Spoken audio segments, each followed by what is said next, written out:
The mind is the knowing element, the element that perceives objects of the mind. The mind isn't anything in itself, it's just the element that perceives the mind objects. Once it perceives an object, ignorance arises and fabricates the mind. That fabrication is called cetasika. It fabricates the mind.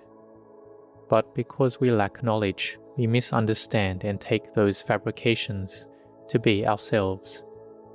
The mind sometimes has greed, sometimes anger, sometimes delusion. All of these are fabricated by ignorance. They are not the original, radiant mind. It has been made to proliferate. Sometimes the mind is free from greed, anger, or delusion. We might observe someone else's mind. They're angry, their mind is greedy, already distorted by ignorance, filled with greed, anger, or delusion. So we must cultivate mindfulness and recollect, what state is my mind in right now? The mind is being conditioned by this mental object. The illusion is fabricating it, and the mind is being deceived. That's how it is. The mind is becoming defiled. So we teach the mind, this isn't certain, it's impermanent. Don't cling to it. Don't hold on. Don't take it seriously. What's there to crave? What's there to hate? What's there to be deluded about? Or when we see others consumed by greed, anger, or delusion, we reflect, why such chaos? Chasing after greed, anger, and delusion like that is no good. Wouldn't it be better to let go? When we realize this ourselves, our mind can be peaceful. And when our mind is peaceful, we also know, my mind is calm now. Through contemplation. Which method is it brought to peace by? By the method of contemplation. We recognize when our mind is unpeaceful as well. We follow with awareness like this. As the saying goes, whoever guards their own mind will be freed from all suffering, freed from the trap, which is suffering. In Pali it said, they escape the trap of Mara, the destroyer of peace and happiness of our mind.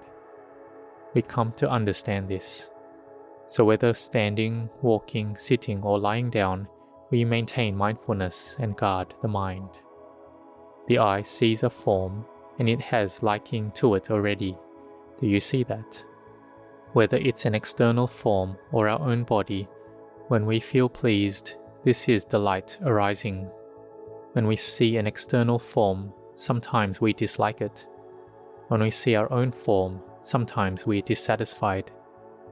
So we must be mindful and recognize, now a feeling of liking or a feeling of aversion has arisen in me.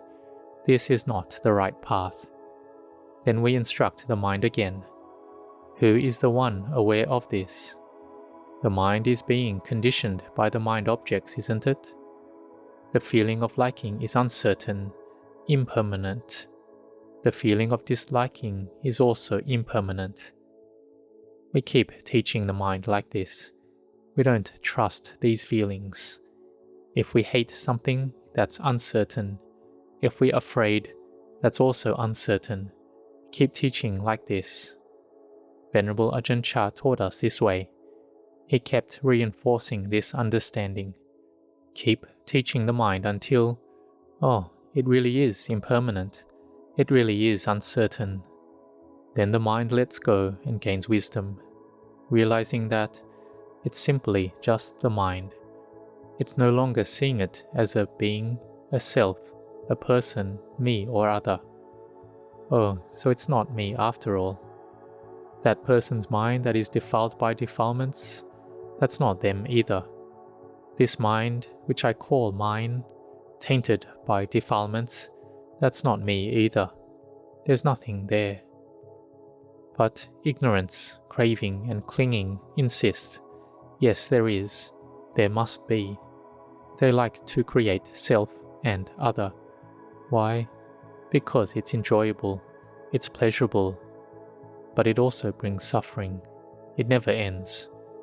And so the cycle of birth and death continues, arising and ceasing, right within our own minds.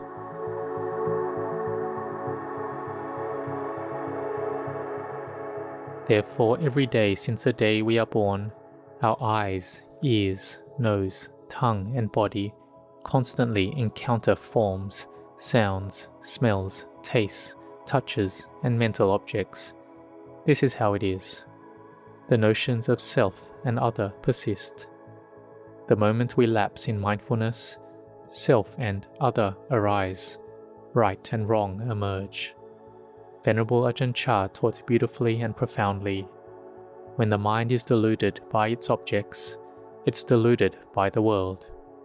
A mind lost in the world is a mind lost in its own sense objects. So what must we do? We must train the mind to rise above its sense objects, to transcend the world. How? Through practice, cultivating our minds to have wisdom. Venerable Ajahn Chah gave an analogy. Imagine sitting on the only chair in your house. If a guest enters and you don't rise from that seat, they'll have nowhere to sit. There's just one seat. This means guard the mind with mindfulness. When mindfulness is steady with the mind, external impressions cannot intrude. They can't enter. We have mindfulness to look after our mind. When the mind proliferates to this and that subject, we follow with knowing, follow with seeing, follow with teaching it, not letting it get deluded like that, until the mind gets firmly established and peace arises. Then the mind can separate from the sense objects. It sees that objects are one thing, the mind is another. Samadhi, concentration arises. Panya, wisdom awakens. We see, oh, it really is simply just the mind. We sit and watch it, sit and reflect. There's no need to force anything. We maintain mindfulness with the mind. If the mind proliferates to that subject, we say, it's not sure, not sure. If the mind proliferates to that subject, we say, it's not a sure thing, it's not sure. If it spins to that subject, we say, it's not sure, not sure. It's all the same. It's impermanent. It's not us. The sense and mental objects are not us. We are not the sense and mental objects. Even the mind clinging to those objects is not us. Teach the mind. This is ignorance, weaving its illusions. When we practice this consistently, samadhi, concentration, becomes steady and established. We gain clear vision, able to observe and know the mind directly. The moment mental agitation arises, mindfulness catches it immediately. Before we even need to correct it, the disturbance settles on its own. Maintain this continuous awareness of the mind. Know our mind constantly. Day after day, it's just this. The mind keeps fabricating. Greed one moment, anger the next, then delusion, clinging fiercely to these as me and mine. All of it is mere convention. When we perceive all things as being conventions, then liberation arises right there.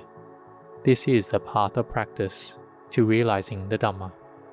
We can develop calm first and then investigate, or we contemplate this body directly. It's just a lump of elements, not me. When we are really angry at them, and this won't subside, despite our repeated reminders, ask it, do we have to die? When the breath stops, do we die? We die. So if we have to die, why get angry at them? Why love? Why hate? When obsessive love arises, examine, is this truly beautiful? Contemplate its repulsiveness. The mind comes back. Watch the mind, whether it is excessively deluded, excessively in love, and then contemplation proves difficult, then switch to contemplating the body. Seeing the body and seeing it as not beautiful, one may even attain arahantship. But remember, the foundation remains. It is steady awareness of the mind's movements.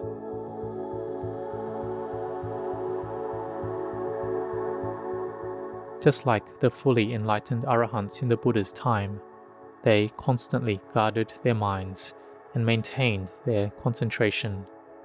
They lived so peacefully, so contentedly.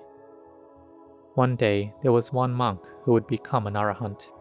He went on alms round and saw the hand of the most beautiful laywoman in that city, in Rajagir, the capital of the Magdha kingdom.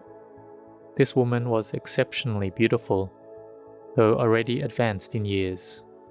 Just seeing her hand was enough to captivate his mind. Returning to the monastery, he found he couldn't eat. See, the perception of beauty had arisen.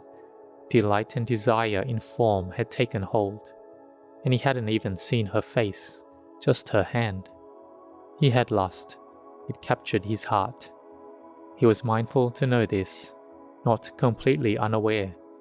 It is showing that he was struggling against it. He had mindfulness and wisdom, but couldn't yet overcome this. The defilements were strong indeed. His mind kept fabricating, the mind proliferating.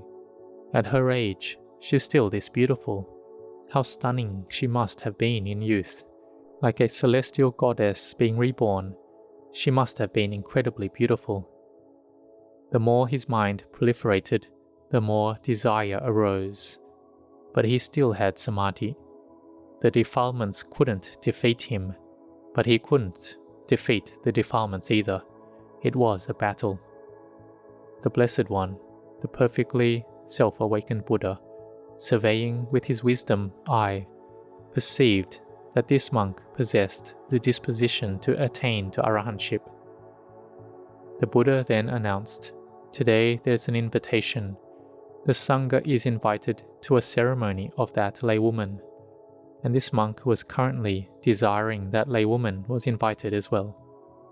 Coincidentally, that laywoman had just passed away, and so they needed to spread metta, loving kindness for her. The monks proceeded to Sitawana forest, the charnel ground outside Rajagir, where corpses were simply wrapped in cloth and abandoned without cremation. That monk, unaware of her death, on the way there, was delighting greatly at the prospect of attending the ceremony and seeing her once more. But upon arrival, that laywoman he was desiring over had already died. The Buddha then taught, before she had an incredible beauty. Now that she has died, how much is she worth? 1 kahapana coin? In modern terms, maybe $50. Who wants her now? Would they want the corpse or the money? The Buddha progressively raised the hypothetical price. 20,000, 200,000, even 1,000,000, yet none desired her. The Buddha then gave a talk on the body, how both male and female forms are equally unbeautiful. And amazingly, the monk who had been so infatuated with that form suddenly felt profound samvega, dispassion. Seeing the body as unbeautiful, dispassion arose. Seeing the body as unbeautiful, dispassion arose. The mind grew calm and in samadhi. The mind detached from the chaos coming from the defilements of sensual delight that had gripped him. Through body contemplation, his mind settled into samadhi, then progressed to vipassana insight, realizing impermanence, suffering and not self, anicca, dukkha, anatta. The mind that had before been able to reach the high samadhi, then again it felt delight, but then once more found peace. He saw the mind as simply being a mind, and he attained arahantship precisely because he had followed and guarded his mind. So, even when strong anger arises in us, observe it closely. Here it is. Anger is fabricating the mind now. The mind is being conditioned by anger. These are just conditioned phenomena, not me. Who am I angry at? That person doesn't truly exist. It's just the 4 elements, 5 aggregates, 12 sense bases, 18 elements, all empty of self. We separate out the elements and aggregates. There is no you. We're right now being deceived by defilements. Keep reminding yourself, contemplating like this often more and more. Wisdom arises because we train the mind. See, teach your mind and it doesn't get deluded. When the mind gets deluded, we teach it, like we're teaching a child. Contemplate into our mind, seeing the uncertainty, impermanence, and not sure nature. We shouldn't attach to it. Venerable Ajahn Chah taught us to constantly teach the mind. Don't cling or attach. When we have liking and pleasure, say it's not sure. Don't attach and cling to it. In brief, it's not sure, it's impermanent. When we have disliking, it's also not a sure thing. It's not certain, it's not permanent. Clinging to anything brings suffering. If you like it, it's not sure. We dislike it, it's not sure. All are conventions. Whatever we attach to, it is that thing that brings us harm. It will be suffering to us. We can't attach to anything. Whatever we get so caught up in, then that thing will become our suffering. This is mindfulness following and guarding the mind, watching the mind. Whoever follows and guards the mind will escape from suffering. See the mind as merely being the mind. It's not a being, person, self, me or other. This is seeing the Dhamma, realizing the Dhamma. So every day may you follow and guard the mind, whether at the monastery, work or home. When the sense and mental objects have arisen, they've entered our mind, then follow and guard your mind.